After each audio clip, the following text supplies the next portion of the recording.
talk towards the beginning, you're going to have an introduction. So my name is Trey Rubin, and I am introducing Olivia Sims for Dr. Mary Springer, who's at a conference this morning.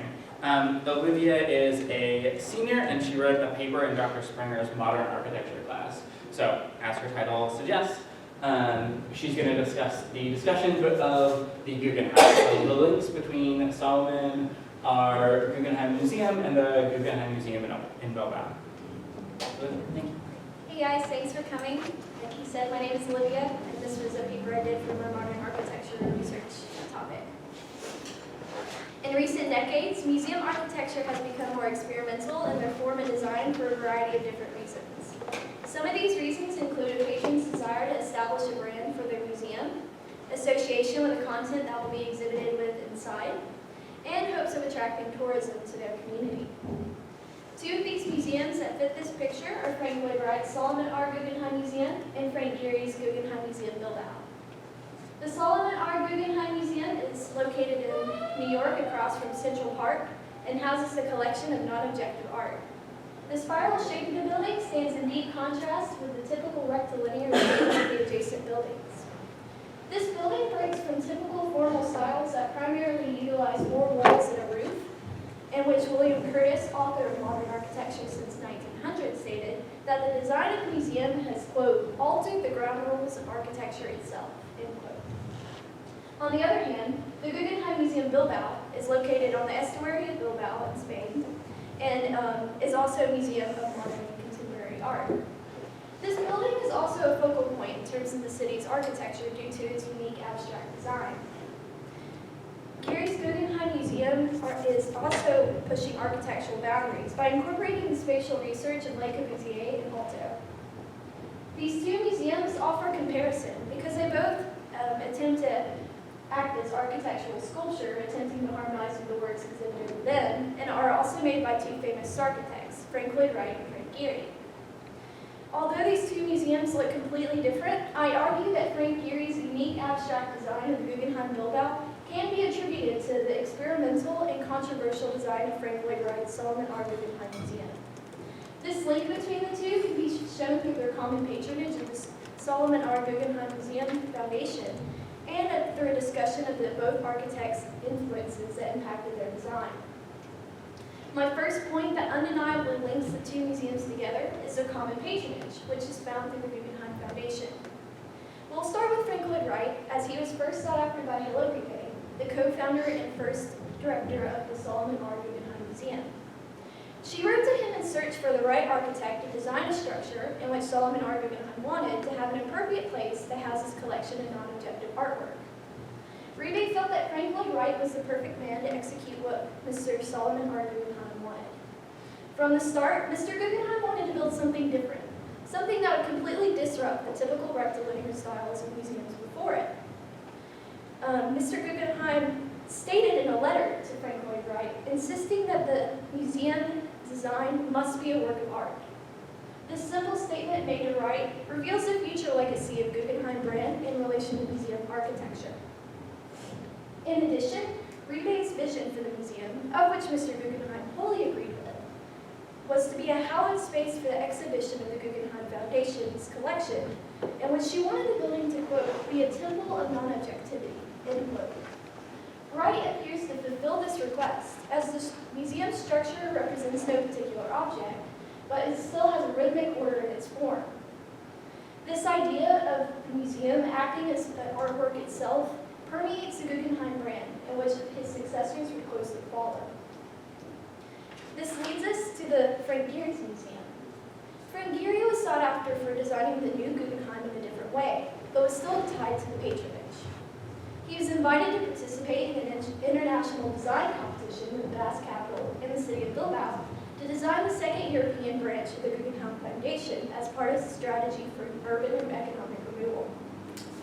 They wanted to bring high culture to their industrial city in hopes to attract tourism and to evoke pride of their public. So they felt an extension of the globally renowned Guggenheim Museum was a perfect fit for what they were trying to do. So the Basques teamed up with Tom Krenz, the director of the Solomon R Guggenheim Foundation from 1988 to 2008, who was seeking a Spanish city to build a satellite museum to expand the Guggenheim brand. This deal with the Basts also seemed to be favorable, as the Guggenheim Foundation would oversee the design and the collections of the museum, whereas the Bast City would just simply pay for its construction. In particular, Krenz was wanting to build a new museum to house the ever-growing and overcrowded collection of the Solomon Guggenheim Museum in New York. As you can see, this is the main atrium of the Guggenheim Museum in New York, and this is honestly the only place that could house like a large installation or big oversized work. The Solomon R Guggenheim Museum was found to be short on space for these exhibitions and was also not very accommodating in terms of large installations. So Krenz wanted to build a new museum that was accommodating in this respect, but also wanted to highlight that Guggenheim brand across the globe.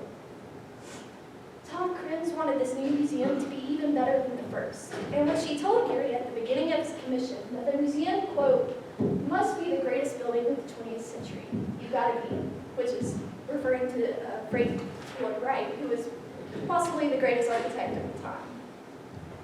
Krenz wanted to make another architectural masterpiece that would fit the Guggenheim brand, but also solve the issues that the current museum presented. Therefore, when Gary began designing the museum, Krenz asked him to include a big atrium, similar to Wright's, and to provide an immense gallery to house bigger works. This request clearly reveals he desired a link between the two museums. And although the idea of the Guggenheim Bilbao Museum developed decades after Solomon Guggenheim's death, Krenz made sure this new museum would easily fit into the legacy. This discussion of both museums' patronage reveals that it was thanks to the initial desires of Solomon R Guggenheim that paved the way for the experimental and sculptural museum architecture. And it's because of him that either of these unique museums exist today. Excuse me. Lastly, another major factor that connects the two museums is the similar influences that both architects adhere to. For instance, both were heavily influenced by nature when designing their museums. For instance, Frank Lloyd Wright is famously known for his organic philosophy. Of course, he implemented in his design of the museum. Wright stated when declaring the intentions of his design for the museum that the final construction will result in, quote, an atmosphere of a quiet, unbroken wave, end quote. This idea of the wave is natural, following Wright's thought of connecting architecture with nature. He wanted to break against the rigid rectilinear aesthetic of the city, of which he often claimed to despise, and found the solution through that natural organic wave. And according to Gary, his design, he was attempting to allude to the ships and fish that could be found in the river alongside it. Gary wanted to not only harmonize the building with the works inside, he also wanted to unify the surrounding maritime environment of the estuary of Bilbao. The glittering serpentine facade that reflects the water reveals this direct natural influence that Gary implemented. And furthermore, Gary also planned for the overall shape of the museum to resemble a flower, whose petals were free flowing and spontaneous. Like Wright, he paid a close attention to his atmosphere of the museum. Excuse me. He wanted a natural flow to the museum, in which he found this inspiration in the organic nature of the flower. This is an initial sketch of the museum that Gary gave to the city of Bilbao when he was asking about his designs for the museum.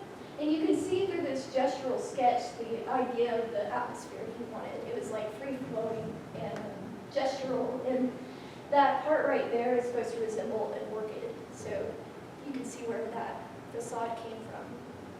Both architects' guiding organic philosophies regarding the designs of the museum prove a connection between the two.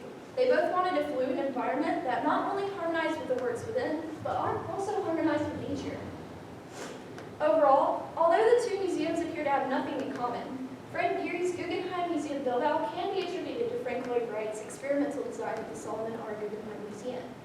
And most importantly, it was the patronage and desires of the Guggenheim family and foundation to step outside the box of typical museum architecture to help make both museums possible. Therefore, Geary's Guggenheim Bilbao can relate to Frank Lloyd Wright's Solomon R Guggenheim Museum through this patronage and through their influences to create a unique space to house art.